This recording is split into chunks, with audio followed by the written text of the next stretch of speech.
নায়িকারা shooting এর পরে আপনার সাথে অভিনয় করতে গেলে আপনার প্রেমে পড়ে যায় কেন? এটা কে বললো? আমি তো জানি না ঠিক। আমার কাছে প্রমাণ আছে, আপনি বলেন। তাই নাকি? আচ্ছা, তাহলে যদি যদি প্রেমে পড়ে যায় এটা তো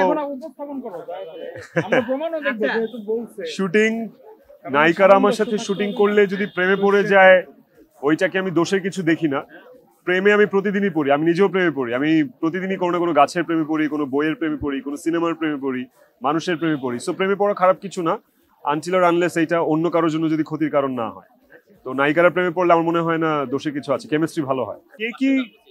কে কি সিদ্ধান্ত নিচ্ছে, কে কতটুকু এগিয়ে আসছে, এগুলো নিয়ে আমি একটু কম বদার। আমার কাছে মনে হয় আমার জায়গা থেকে আমি যতটুকু করতে পারি আমি অতটুকু করি, চেষ্টা করি।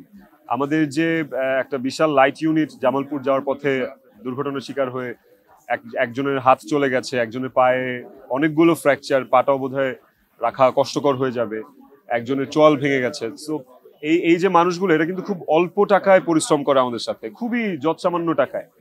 এবং দেখা যায় যদি আরো ভালো করে খোঁজ নেওয়া যায় এই মানুষগুলোই এদের পরিবারের একমাত্র কর্মক্ষম মানুষ। তো এদের জন্য আমার জায়গা থেকে আমি যতটুকু পারি আমি ততটুকুই করি বা করব।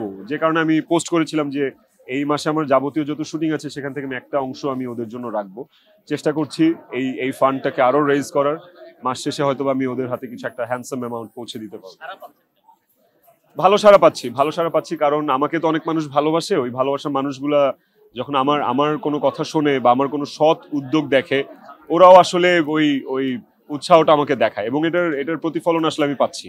দেখেন, ফ্যামিলি আমার কাছে তো ফ্যামিলি, অনেকের কাছে নাও লাগতে পারে, অনেকের কাছে নিজেরটাই মনে হতে পারে যে আমি ঠিক আছি তো ঠিক আছি, বাট আমার কাছে পুরো ইউনিটের প্রত্যেকটা মেম্বার আমার একটা ফ্যামিলি মেম্বার। বিকজ আমি দিনে 12 ঘন্টা 14 ঘন্টা ওদের সাথেই কাটাই।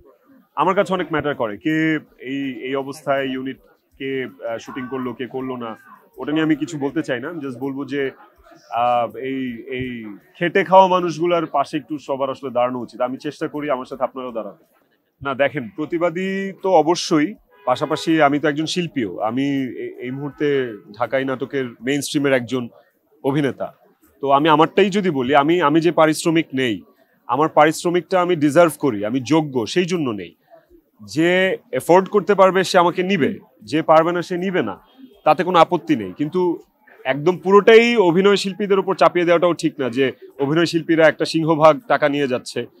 পুরো বিষয়টা তো একটা স্ট্রাকচারাল বিষয়, তাই না? যার যে যোগ্যতা, যার যে পারিশ্রমিক, তাকে সেটা দেওয়া হলে আমার মনে হয় না যে মানুষটা আপনি বললেন খেটে খাওয়া মানুষ, তারও কোনো আফসোস থাকবে। হ্যাঁ, আমরা অনেক ক্ষেত্রে অনেক সেটে অনেক ইউনিটে দেখা যায় যে কাজ করে চলে আসে বাট পেমেন্ট পায় না।